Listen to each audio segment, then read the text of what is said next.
Well, nothing says summer quite like watermelon. Dietitian Diana Steele is joining us now with some tips on how to choose a watermelon, and you also have some great recipe ideas for us. But I have to say, I need to learn how to choose a watermelon because the last one I got was not tasty at all. Well, one very important thing to look for, of course, is any cuts or bruises. And so you should actually feel it and make sure that it doesn't feel soft anymore, because sometimes they can be thrown. Okay. And so you don't want one that's bruised. Next is it should be heavy for its size. How heavy is that? This one's really heavy. Yeah. Now, at this time of year, well, our watermelons are in season August, September, but most of the time, actually all year round, most of our watermelons are coming from the U.S. In fact, we get about 300 million pounds of watermelons from the States. Wow. So you can eat watermelon all year round. So it's really important during the off season to check that weight. Okay. And if it's heavy, then you know it's going to be really juicy. Got it. And then what about the coloring? Because I've heard about that too, that if it's like darker green, that it's supposed to be better. Is that true? Not necessarily. Where you're actually looking for the yellow belly. So if you turn around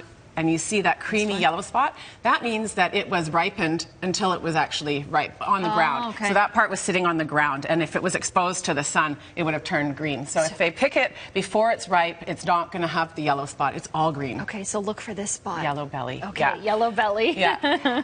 So watermelon, you can actually eat the whole thing. You can actually eat the rind. You can pickle it. You can eat the white part of it as well, and then you can also eat the flesh, and you can make juice out of it, and it's actually quite nutritious, although it's mostly water, so 92% water. Hey, we need to stay hydrated. Exactly. So it's a great summertime fruit for those hot days. Yeah. But there's also lycopene, which is a potent antioxidant, can help fight cancer, and also good for sun protection.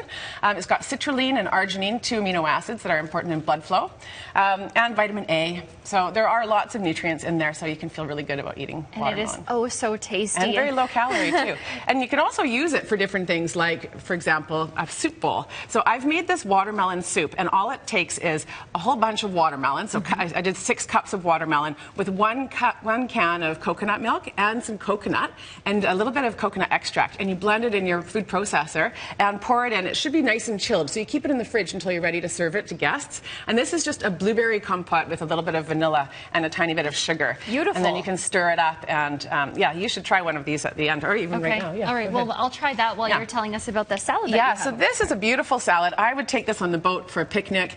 It's got farro at the bottom, and that is marinated in olive oil and honey and lemon. Do you like it? I like it. Yeah. As well as some pecans. We've got green onions and celery, and then corn.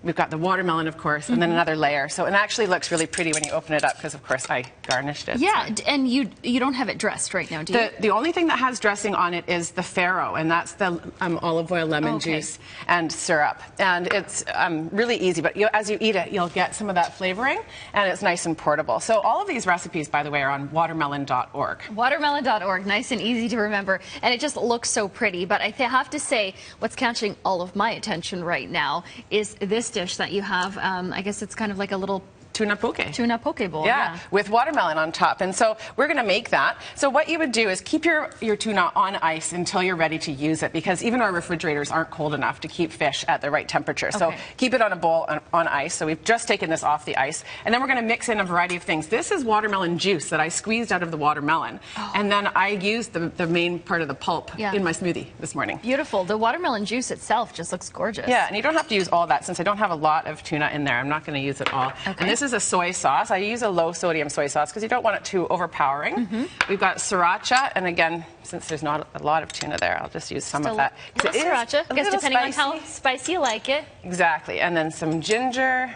and this one's garlic, actually. The ginger smells great. And ginger, yeah, isn't that lovely? And this also, you can marinate this in advance and let it sit in your fridge.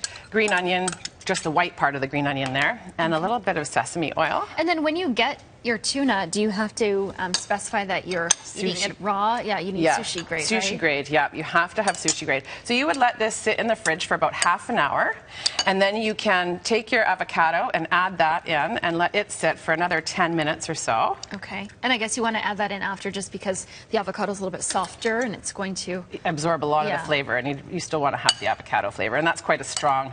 And then use a slotted spoon and just put it into your serving dish, however you want to do it.